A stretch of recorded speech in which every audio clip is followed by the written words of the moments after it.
So we have a brand new episode of Bkchat, and when it comes to this topic, everybody was just slaying. Every single person in this debate room was adding such vital contributions. Everybody was slaying. Not working. Therefore, my frustration, that's the key word we don't want to, frustration is what I want to take out on you, and I want to do it physically. It works out both ways. What I'm trying to say, what my point was, my point is based more on the child's character. Not even made an example. She took that aggression and that violence outside and she'll get into beef, she'll get into fights. You can't define child abuse because it's different to everybody. It's based on culture. We learn that, we go to outside, we go to school, we go to public places, and we argue with people, and if we have a language barrier as well, it gets to a point where you get frustrated and we hit someone physically. Sorry.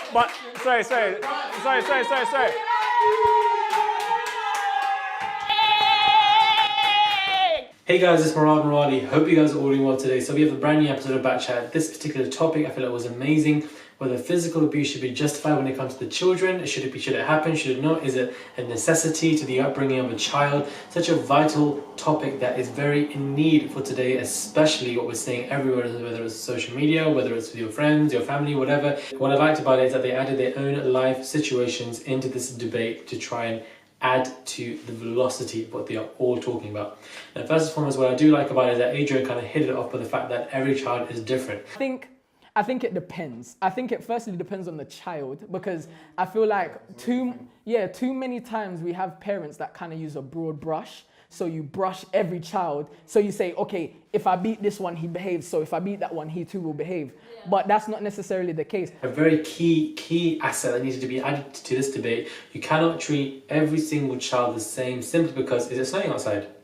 Oh my God, it's snowing. When does it snow in London? Are you mad? Adrian was on point. You cannot treat every single child the same because every single child is different. As simple as that. Because every single child is different, it is therefore up to the parent to utilize different methods to cater to that particular child. Physical punishment may cater towards one, but it may not cater towards the rest or the others. You have to use your parental intuition, your techniques, you as a parent, to try and understand what the best method is for your child. It is snowing so much out there. Anyways, who's texting me? And Reeve myself, I personally was simply slaying when it comes to this review, that when it comes to the physical interactions, it can really change the mindset of the child. And the key theme that she kind of brought into this particular debate is violence. I've even made an example. She took that aggression and that violence outside and she'll get into beef, she'll get into fights. One process. It does affect you. Wait, they were beaten or they were abused? Well, either way, it has an effect on you.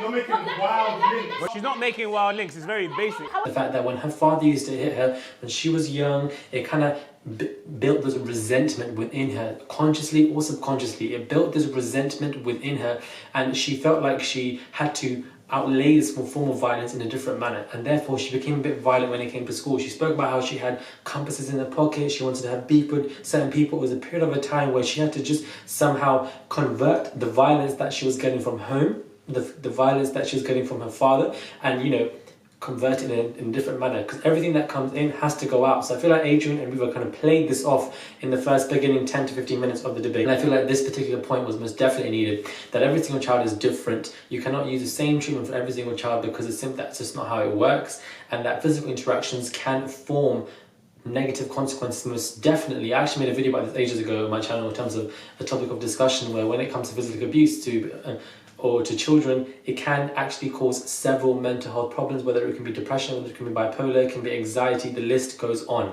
And Gogo was saying how you need studies and factual information. Well, I had plenty of studies in what I was saying, so I'll definitely link those down below when it comes to that, to definitely clarify the fact that physical abuse most definitely has negative connotations and a negative impact on your child.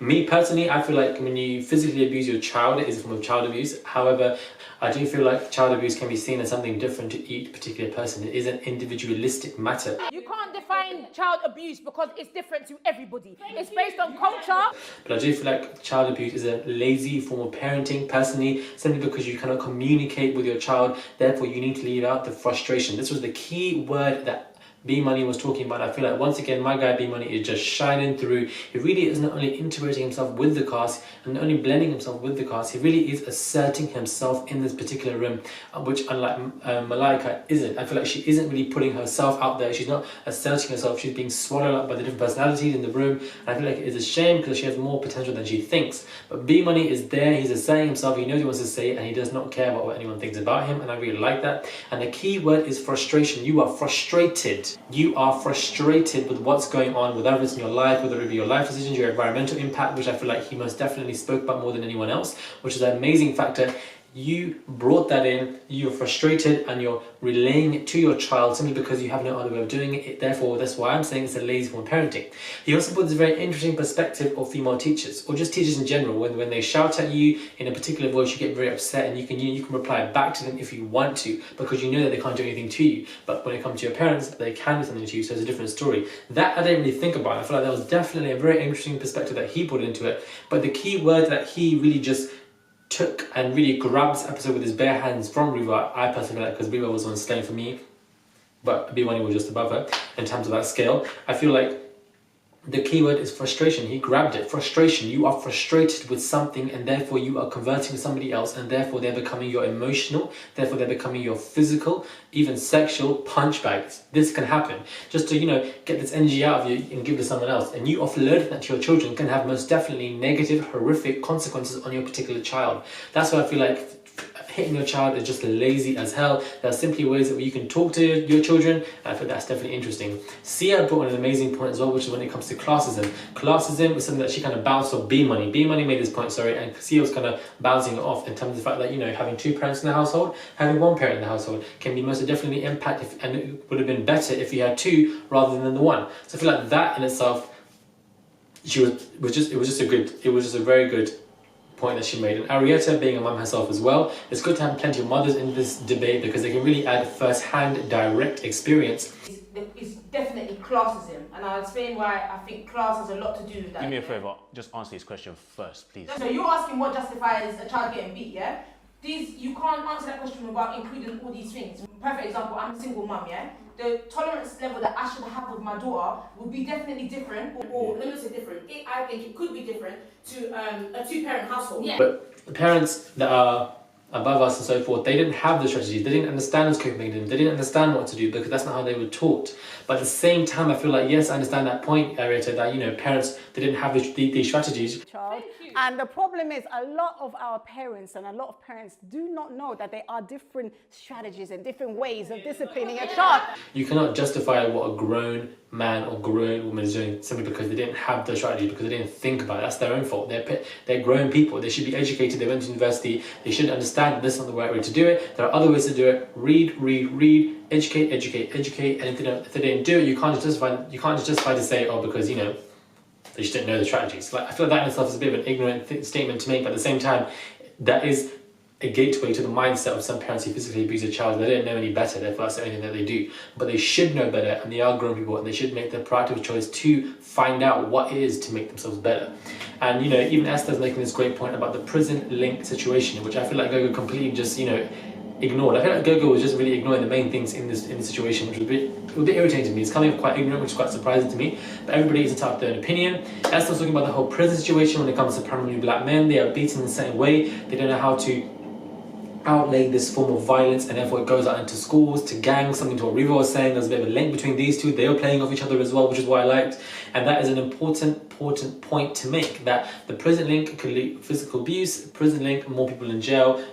That is one form. Obviously, some people are going to jail because the police don't like them, no shade, no tea, that's definitely going on. But obviously, from the other side, physical abuse can implement some form of violence that can lead you more likely to be going to prison or to have a negative life in general. I do feel like one important point they also made is whether one has been physically abused or not, they still turn out the same way. You're still going to do the same thing, because you're just going to be a bit more sly about it. You're going to be a bit more, sneaky and more cunning. So I do feel like child abuse is something that is traumatic. One will always remember it because it is a memory that they will never forget. Therefore, even with some people, it can invoke some form of PTSD, post-traumatic stress disorder, which is another effect that physical abuse can happen to you. I personally feel like physical abuse, as I said before, is a very lazy form of parenting. Yes, easy for me to say that I'm not a parent. When if I become a parent, you know, maybe I'll do something else. I don't even know. But as far as I'm concerned, from my perspective as of right now, physical abuse, I feel like is very lazy. There are other ways to treat your child, other ways to talk to your child, to communicate with the child. It may be taking you once, twice, thrice, 4, 5 times for them to get that message, but you know, children ain't easy. Like, everybody knows that having a child is not easy. So don't expect you to sit down and communicate and they'll listen straight away. No, it takes time and effort to communicate with them. But some people want to take the easy way out, to hit the child, get them to cry, call it a day. But really and truly, while you're sitting with your tea and you quiet your child by them, you know, by you hitting them, they're crying, they're building something up, and it's going to outlay in a different manner, and in time some resentment will grow and there will be some different issues that can happen. That is a possible perspective. And for some people, physical abuse may not have such massive effects, simply because every child is different, therefore they need to be treated differently. And in order for them to be treated differently, each parent needs to utilize and understand how different their children are and adapt to them as well, which I feel like, and that is what makes a good parent. It sounds weird to me that every time we think of African parents or whatever, we always think of them kind of beating their child in a disgusting manner, treat them bad and whatever. And yes, that may happen obviously in every household, but it happens everywhere. Like, as far as I'm concerned, British colonialism, like, that was the most worst thing ever. Just not long ago, they used to beat children in schools here. The Arab slave trade, like, come on. I had plenty of other people beat people disgustingly, but for some reason we have to jump to African people as being the worst in terms of beating their children. Like, this form of a negative stereotypical narrative that we have subconsciously adopted and built on this. And that doesn't make sense to me. Not that I'm saying all these people are saying it, these are just thoughts that come to my mind, because we damn well know plenty of other people have beaten people and beaten their children in far worse environments, but we don't really have that stereotypical narrative on them. So I just feel like that's just interesting and like food for thought. Maybe I'm wrong. If you want to talk about that, then let me know.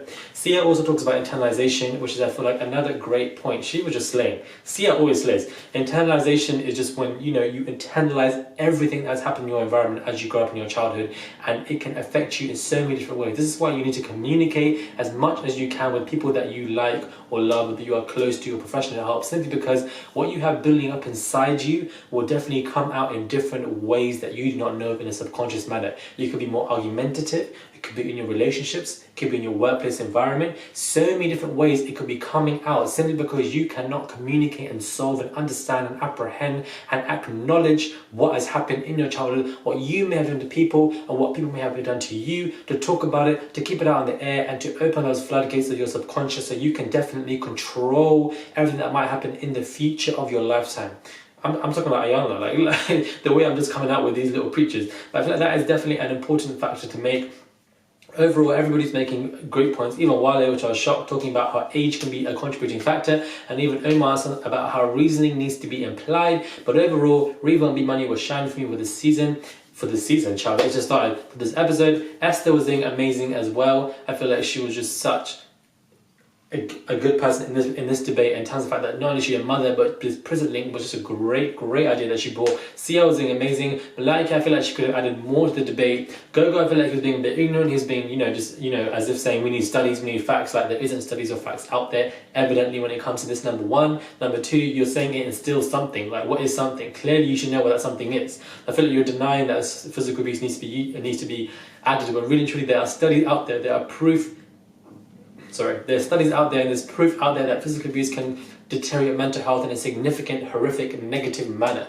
So I feel like everybody was slaying. Adrian was slaying as well. It's good to see Adrian and Omar, working together, show that they put everything behind them. B-Money was doing good for me as well. I'm very impressed. But where's my girl Nunu? She ain't been in for 2 episodes, so we're going to see when she's back. Let me know what you guys think of this particular review, and let me know what you guys think about physical abuse. Do you feel like it's needed? Do you feel like it's not needed? Thank you guys for watching. Hit me up on my Instagram and my website too, please. The deals are below. Have a nice day, and I will most definitely catch you guys all soon.